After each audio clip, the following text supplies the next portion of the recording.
무슨 일이요? 명나라에서 요격장군 심유경이 다시 나온다고 하옵니다. 심리경이 다시 나온다면은 외국과의 강화 교섭이 끝나가고 있음이 아니던가. 신 또한 그리 짐작하고 있사온데 들리는 소문으로는 외국의 풍신수기를 그 나라의 임금으로 봉하기 위해 책봉 정서와 부사가 정해졌다고 하옵니다.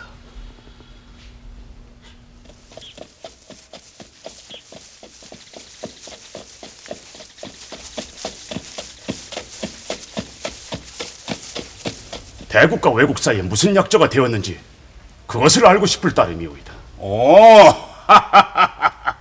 그건 우리 대명과 외국 사이의 일이오. 조선 조정은 몰라도 상관이 없줄 않소이까. 외국이 먼저 조선을 친 것이 사실이오. 그 참혹한 전쟁이 조선 땅덩이 위에서 있었는데 대명과 외국이 무엇을 어찌 강화를 하는지 그것을 조선이 모르는 데서야 말이 되느냐 이 말씀이오이다. 대인, 풍신수기를 외국의 임금으로 봉하고 그들로 하여금 명나라에 공물을 바치게 한다는 것은 무슨 말씀이오?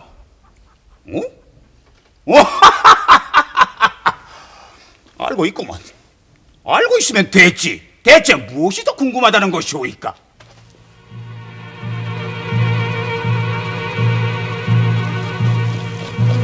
유격장군 심유경은 조선 조정의 문학 황신을 접방관으로 삼아 남원을 지나 부산에 있는 외진으로 향했다.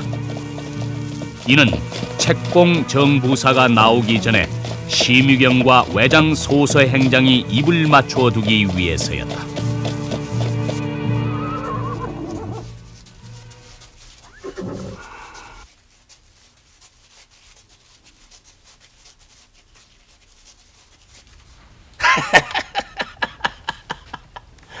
소서님, 우리 탁 까놓고 얘기를 시작합시다.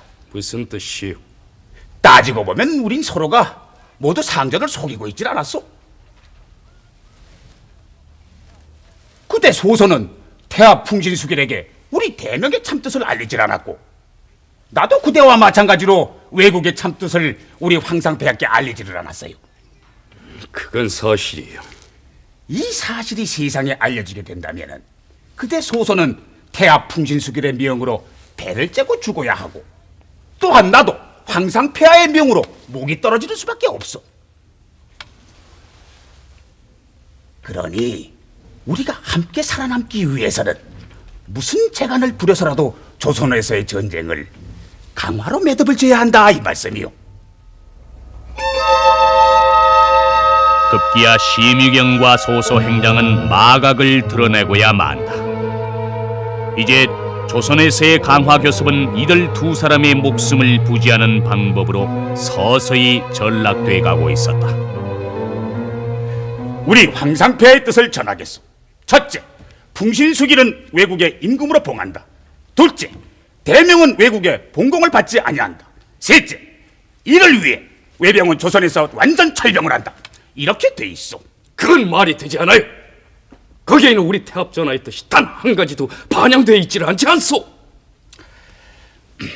조선의 땅덩어리를 명나라와 우리가 나누어 갖기로 된 것은 어찌 되었어? 이제 그 일은 거론할 수가 없게 됐어요. 소선인, 전쟁은 끝나야 하오이다. 조선에 있는 모든 왜군의 철병부터 시작합시다. 얻는 것이 무엇이오? 그래서 우리 일본이 얻는 것이 무엇이오? 허수아비 같은 일본의 임금을 몰아내고 태하 풍신수길이 일본의 임금이 된다. 이보다 더 좋은 일이 어디 있겠소? 이 일은 우리 황상폐하께서 이미 윤호를 하셨고 풍신수길을 일본의 임금으로 봉한다는 첩지와 왕관을 보내기로 하셨다니까. 아니, 책봉 정서와 책봉 무사를 이미 북경을 떠났다니까요. 그렇게 정합시다. 이 이상 다른 방법은 없을 것이오. 싫다면은 어찌하겠소? 전쟁이지. 다시 싸워야 하는 것이오. 이번에는 육전만이 아니라 우리 대명의 수군까지가 나와서 그대들 10만 외병을 하나도 남김없이 박살을 낼 것이오. 조선 조정은 조선 조정대로 강화 교섭을 주시하고 있었고 외국은 외국대로 자국 내에 내우가 골마가고 있을 때 풍신수기를 외국의 임금으로 봉하기 위한 명나라의 책봉 정사 이종성과 부사 양방형은 압록강을 건너 조선 땅으로 들어서고 있었다. 사정이 이와 같이 급변하자 당황한 것은 외국이었다.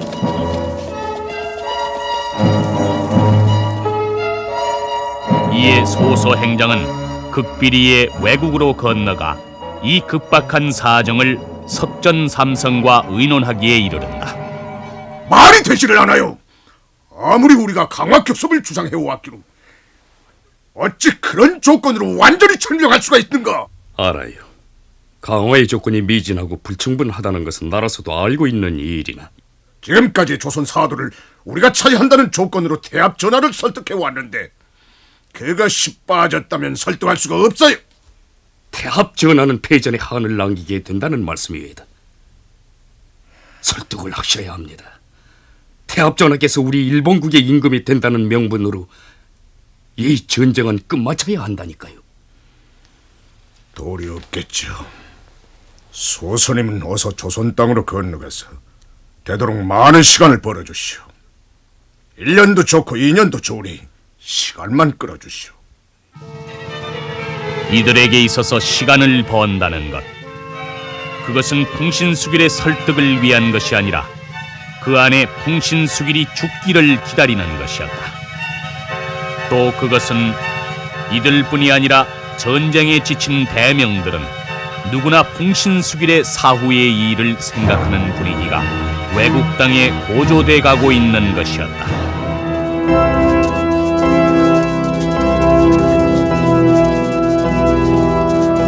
명나라의 책봉 정사와 부사가 부산에 있는 외진에 도착한 것은 선조 28년 동짓달 20하룻날이었다. 그러나 놀라운 것은 외병들이 철구는 고사하고 전쟁의 준비에 몰두하고 있었다는 사실이었다. 이게 어찌된 일인가? 지금쯤 철병을 마쳤어야 할 외병들이 철병은 고사하고 싸움을 준비하고 있으면 대체 무슨 연유인가? 뭔가 사정이 있을 것으로 짐작이 되옵니다. 사정은 무슨 사정? 보면 모르는가? 이러고도 강화교섭이 된다고 보는가?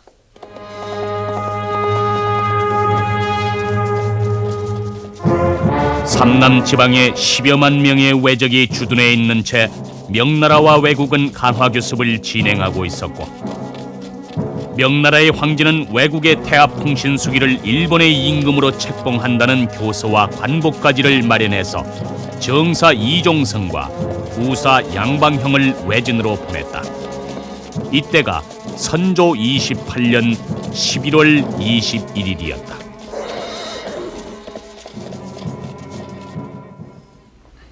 내가 여기에 이르는 것은 우리 대명 황제 폐하의 명을 받았기 때문이요.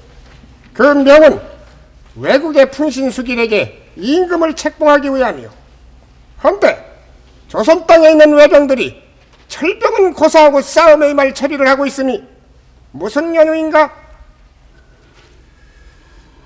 왜군이 아직 철병을 하지 않은 것은 일본 땅에서 내우가 있은 탓이었고 의격은 말을 상가렸다.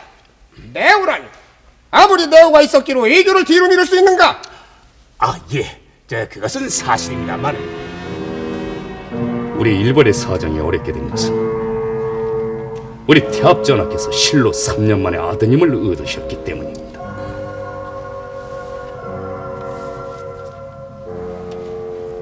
태압 전하의 총애를 받고 있는 요도기미께서 아드님을 생산하신 것이 태압 전하를 몹시 기쁘게 하였는지라 세상이 온통 태평해질 것이라고 본 사람도 있으나 사실은 히데요리의 탄생이 온통 먹구름을 몰고 왔던 것입니다. 먹구름이라니. 태압의 자식이 태어났다면 그것으로 기쁨이 아니겠는가? 아니지요. 태압 전하의 측근에서 이르기를 태압 전하께서는 이미 노쇠하여 자식을 얻을 수 없다는 소문이 바닥에 퍼져 있었던 탓으로 히데요리는 태압의 아들이 아니라 요도김이 측근 무사히 오노의 아들일 것이라는 추악한 소문이 돌고 있었습니다. 이런 비계한 것들이 있나? 신하가 어찌 상견의 비빙을 탐해? 과시 외인다운 소견머리가 아닐지요. 그래서 또 한 가지는 지금 일본을 다스리고 있는 관백에 관한 일이온데,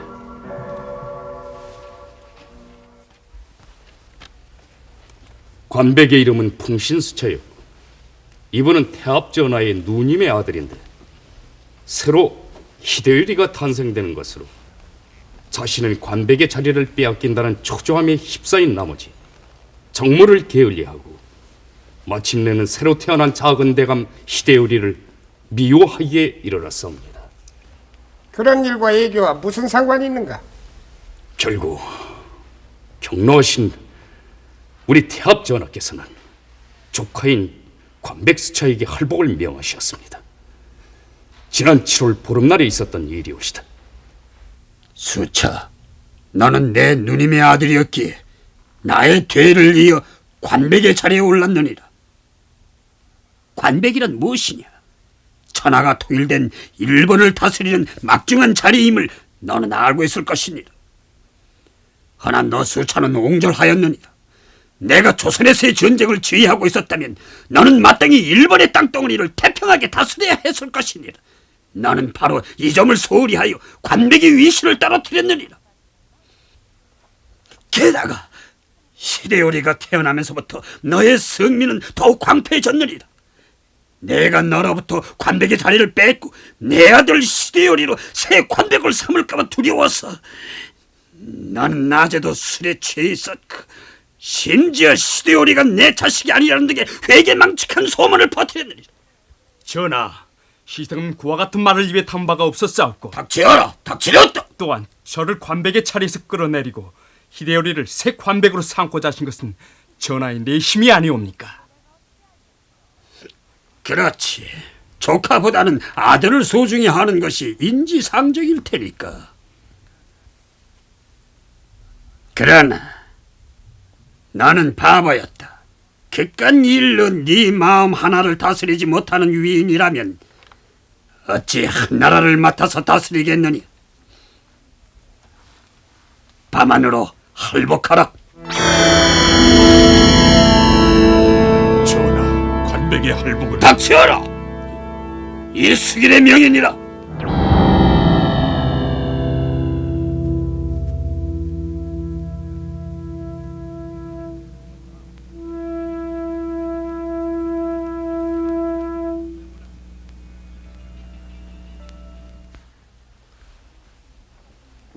그런 일이 지난 7월 보름에 있었던 일이라면 지금쯤 태압의 마음도 평온해졌을 것이 아닌가? 그렇지요. 서서히 다시 시작해 범직할 시기가 도래했을 것으로 보옵니다. 어찌하겠는가? 우리 황상폐하의 명을 받아들이겠는가? 받아들이지요. 첫째, 조선에 있는 모든 우유행들은 철병을 한다. 둘째, 우리 태압장로를 임금으로 봉한다. 그리고 셋째, 왕으로는 봉하되 조공은 허락치는 않는다. 이는 우리 일본으로서는 탐탁한 것은 아니라 내가 할복을 하는 한이 있더라도 우리 태압전하의 허락을 받아낼 것이옵니다. 당연한 것이지. 하면 언제까지 허락을 받겠는가? 말미를 주셔야 하옵니다. 충분한 시간이 있어야 될 일이옵니다. 대인, 서둘러서 깨드는 보다는 뜸을 들여서라도 성사가 되는 것이 옳을 것으로 보옵니다. 아무튼 서둘러 주시오. 서둘러 주시오.